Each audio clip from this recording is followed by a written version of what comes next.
Hello friends, welcome to our channel Aarambh classes. आज के इस वीडियो में हम लोग Bihar state TGT social science के लिए प्रैक्टिस सेट को सॉल्व करेंगे। तो बिना देर किए चलिए आज का ये वीडियो शुरू करते हैं। क्वेश्चन नंबर 1 है, विश्व का चक्कर किस यात्री ने सर्वप्रथम लगाया? इसका सही आंसर है ऑप्शन ए, मैगलेन। अगला प्रश्न है, विश्व में प्रथम लिखित संविधान किस देश में लागू हुआ? इसका सही आंसर है ऑप्शन सी, अमेरिका में। अगला प्रश्न है, वोल्टेयर कौन था? इसका सही आंसर है ऑप्शन सी, लेखक। अगला प्रश्न है, द्वितीय विश्व युद्ध कब आरंभ हुआ? इसका सही आंसर है ऑप्शन ए, 1939 ईस्वी में। अगला प्रश्न है, सूची 1 को सूची 2 से सुमेलित कीजिए तथा नीचे दिए गए कूट से सही उत्तर का चयन कीजिए। इसका सही आंसर होगा ऑप्शन ए, गेस्टापो का गुप्तचर पुलिस होगा, सिनेगांव का यहूदियों के प्रार्थना गृह होगा, ब्राउन शर्ट्स का निजी सेना होगा और हिंडनबर्ग का जर्मनी का राष्ट्रपति होगा।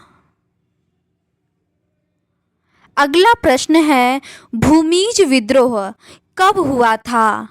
इसका सही आंसर है ऑप्शन बी, 1832 ईस्वी में। अगला प्रश्न है, संयुक्त राष्ट्र संघ का मुख्यालय कहाँ स्थित है? इसका सही आंसर है ऑप्शन सी, न्यूयॉर्क में। अगला प्रश्न है, गर्मा फसल किस ऋतु में होता है? इसका सही आंसर है ऑप्शन ए, ग्रीष्म ऋतु में। अगला प्रश्न है, इनमें से कौन लोकतंत्र के लिए आवश्यक नहीं है?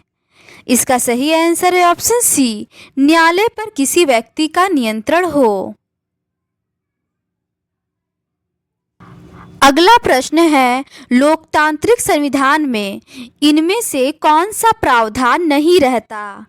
इसका सही आंसर है ऑप्शन बी, शासन प्रमुख का नाम।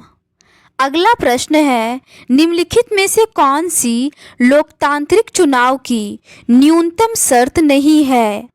इसका सही आंसर है ऑप्शन सी, किसी भी देश का नागरिक चुनाव लड़ सकता है।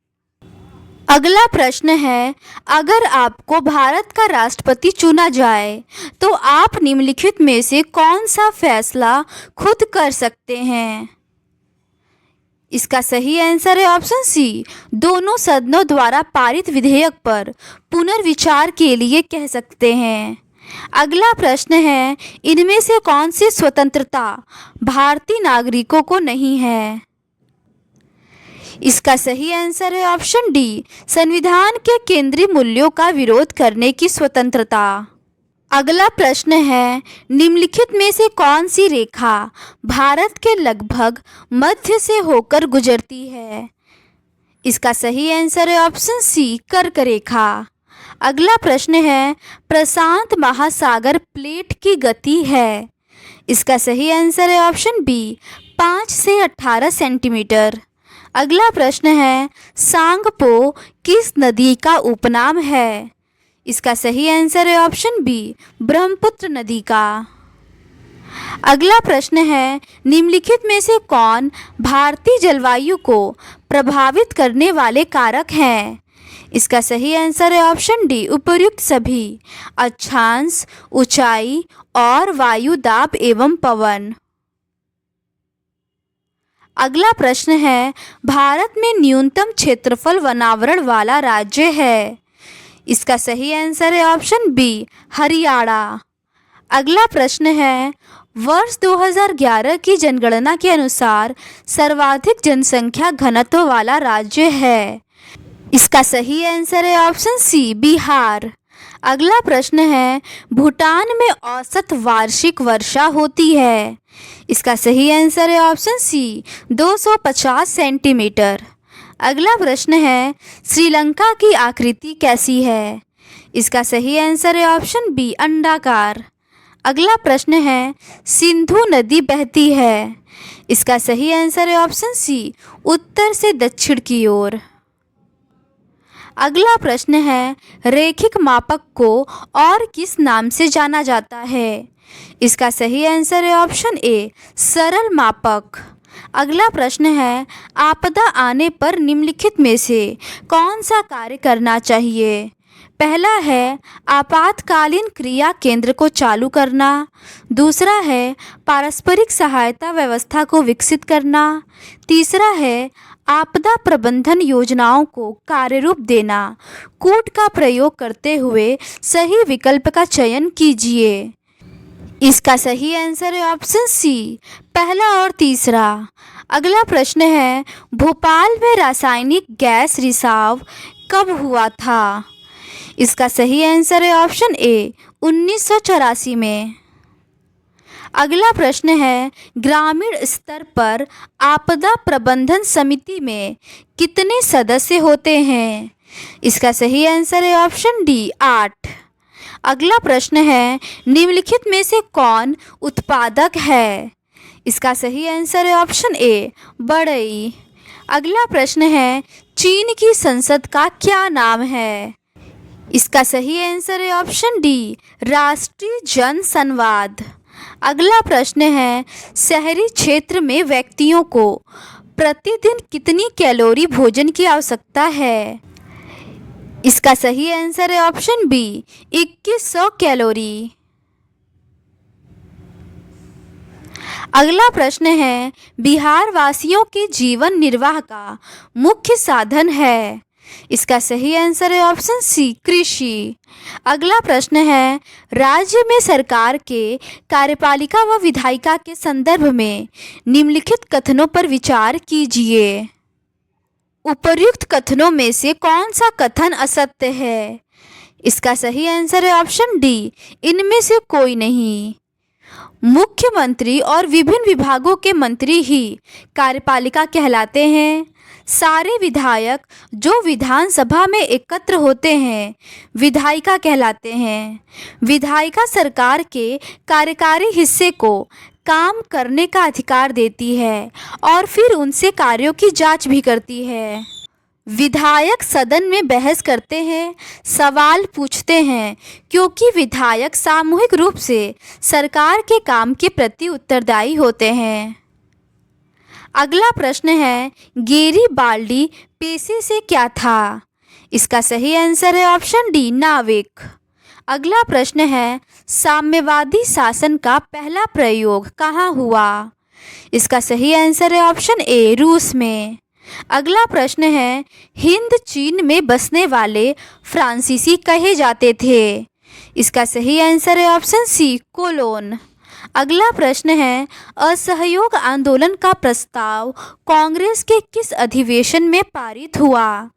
इसका सही आंसर है ऑप्शन ए, सितंबर 1920, कोलकाता।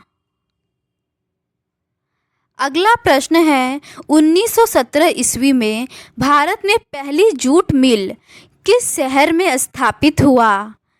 इसका सही आंसर है ऑप्शन ए, कलकत्ता।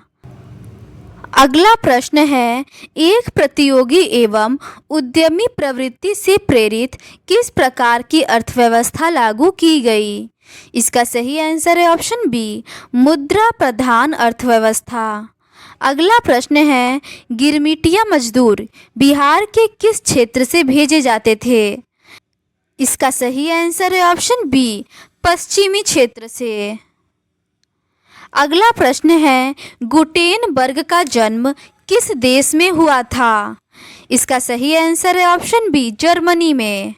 अगला प्रश्न है, जब हम लैंगिक विभाजन की बात करते हैं तो हमारा अभिप्राय होता है?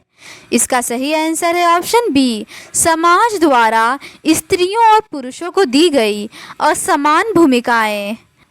अगला प्रश्न है, भारतीय लोकतंत्र में सत्ता के विरुद्ध जन आक्रोश किस दशक से प्रारंभ हुआ? इसका सही आंसर है ऑप्शन बी, 1970 के दशक में। अगला प्रश्न है, नेपाल में सप्तदलीय गठबंधन का मुख्य उद्देश्य क्या है? इसका सही आंसर है ऑप्शन डी, सर्वदलीय सरकार की स्थापना करना। अगला प्रश्न है, गठबंधन की सरकार बनाने की संभावना किस प्रकार की दलीय व्यवस्था में रहती है? इसका सही आंसर है ऑप्शन सी, बहुदलीय व्यवस्था। अगला प्रश्न है, लोकतंत्र जनता का जनता के द्वारा तथा जनता के लिए शासन है, यह कथन इसका सही आंसर है ऑप्शन बी, अब्राहम लिंकन का है। अगला प्रश्न है, हमारे पास पेट भरने के लिए बहुत कुछ है लेकिन पेट भरने के लिए नहीं, यह कथन किस चिंतक का है? इसका सही आंसर है ऑप्शन डी, महात्मा गांधी। अगला प्रश्न है, देश के बांधों को किसने भारत का मंदिर कहा था? इसका सही आंसर है ऑप्शन सी, पंडित नेहरू ने। अगला प्रश्न है, संविधान की धारा 21 का संबंध है? इसका सही आंसर है ऑप्शन ए, वन्य जीवों तथा प्राकृतिक संसाधनों के संरक्षण। अगला प्रश्न है, भारत में लगभग कितने खनिज पाए जाते हैं? इसका सही आंसर है ऑप्शन बी, 100। अगला प्रश्न है, ओडिशा किस खनिज का सबसे बड़ा उत्पादक राज्य है? इसका सही आंसर है ऑप्शन ए, बॉक्साइट। अगला प्रश्न है, गोंडवाना समूह के कोयले का निर्माण हुआ था? इसका सही आंसर है ऑप्शन ए, 20 करोड़ वर्ष पूर्व। तो आज के इस वीडियो में बस इतना ही। आप कमेंट में ज़रूर बताएं कि आपके कितने क्वेश्चन सही हुए। अगर आपको ये सीरीज़ पसंद आती है तो please do subscribe to our channel and like this video. Thank you.